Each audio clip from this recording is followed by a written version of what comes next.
Hi, with the lockdown now, you're stuck in the house, you cannot do anything. And then you start thinking about things that you could have done or should have done, but you were too busy with so many other stuff. And today I cleaned up my whole room.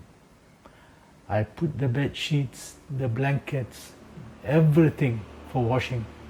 I washed it this morning. And then I cleaned all the tabletops, shelves, cleaned out the other shelves on the other side, mopped the floor, cleaned it, wet with a cloth and cleaned everything. All, the whole place, it's all clean now.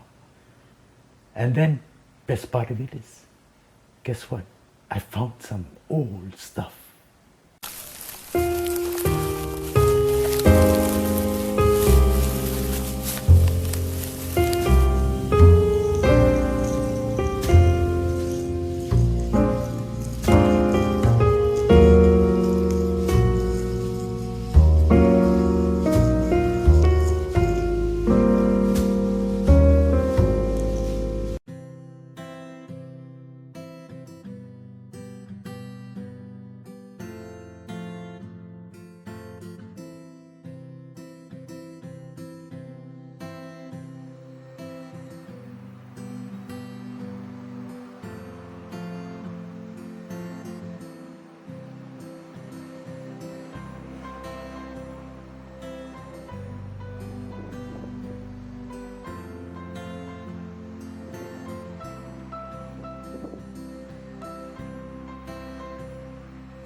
I found this old Nikon battery for my D310 compact camera, and I am trying to charge it now and to see. Look, this is remember I showed you before my Nikon camera which is failing, and I hadn't decided whether I want to send it for repair or buy a new battery, and I found this battery. If this battery works, then I won't send it for repair. I will just try to use this as my so-called B-roll camera. See, I found a new battery for my Nikon P310. So it was hidden in the bag, so I'm going to see if I can charge it up.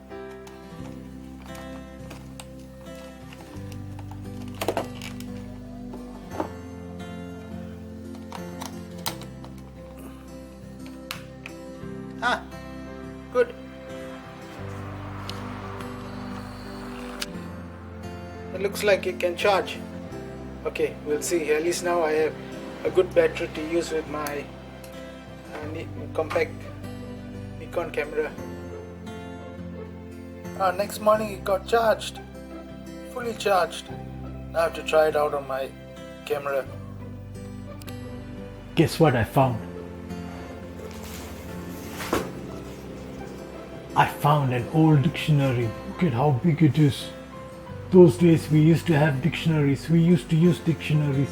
Nowadays,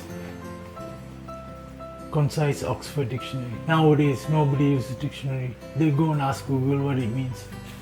For example, see, irreducible. The meaning of irreducible.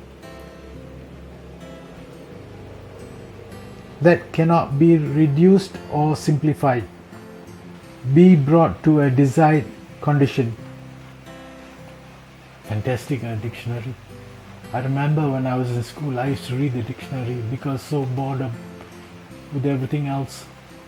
Bored with the classes, bored with some of the other students. The dictionary was enlightenment.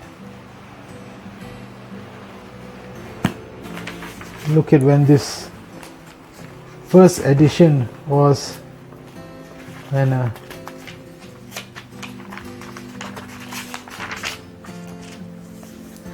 1911, the first edition.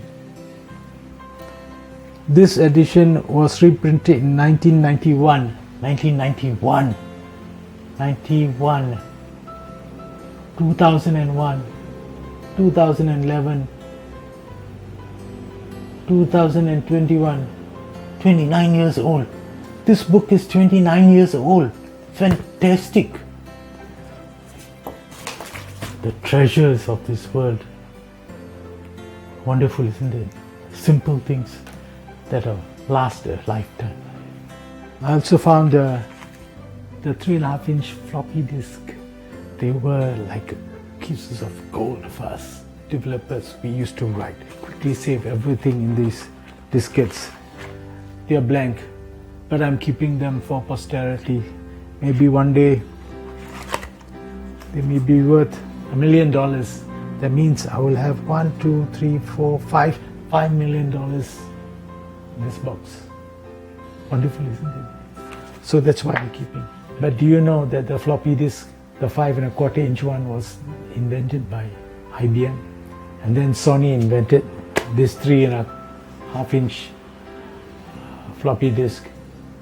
Oh, no, these are hard diskettes. They are not floppy disks.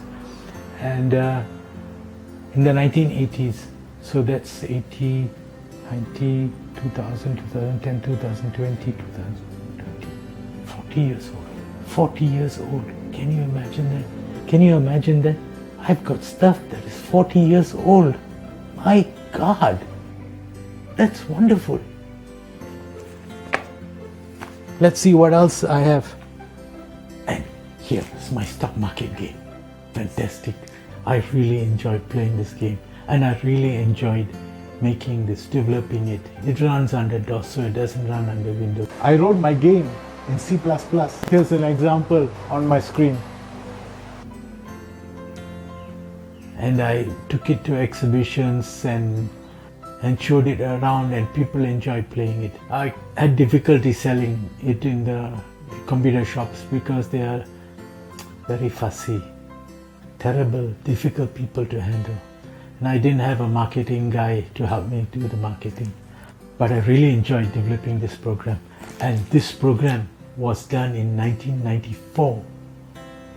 That's 26 years ago, a quarter of a century ago.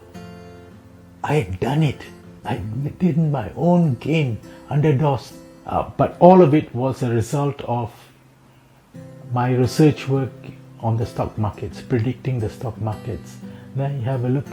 What on my screen is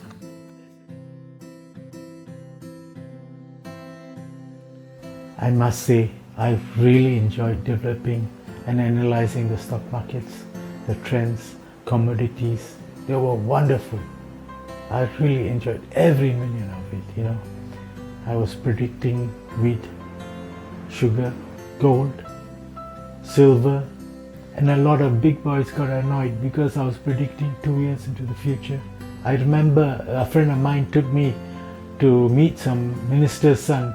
They were doing some work on the stock market. They've just started up a company to do research and analysis the stock market. And I came and told them I already solved all the equations, and I was able to predict stock market trends up to 2 years or 3 years into the future. My God, the minister's son wanted to punch me in the face. I quickly dashed out of the office into the staircase and ran away. And guess what else I found? I found a silk tie. I used to sell toys on the streets, go from door to door, shop to shop, meet people in the streets and ask and offer them some toys. And sometimes I was selling silk ties like this one. These are very cheap silk ties because they were defective on the inside. But we always told the customer where the defect is. We pointed it out to him so that they know it's defective. That's why we were selling the silk ties very cheap. And I loved this tie. Actually, when I first tried to sell it, nobody wanted to buy this tie. They bought all the other ties I was selling except this one. And then I decided, give up trying to sell this tie. I started wearing this tie to do my sales of ties on the streets. And I found that everyone wanted to buy this tie. After I started to wear it, I said it's not for sale. Because look, it's the world map. The whole world is on this tie. It's fantastic. The best product I have got over the years, this is one of them. One of the best I have. The silk tie.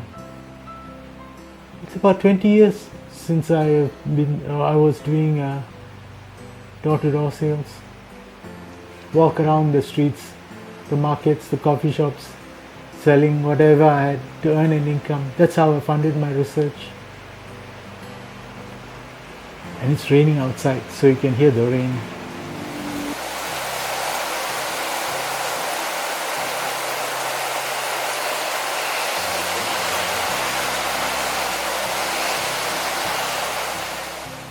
Guess what else I found?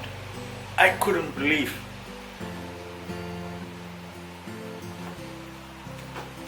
A photograph of myself in my 20s. I look so different. How we change over the years. Amazing, isn't it?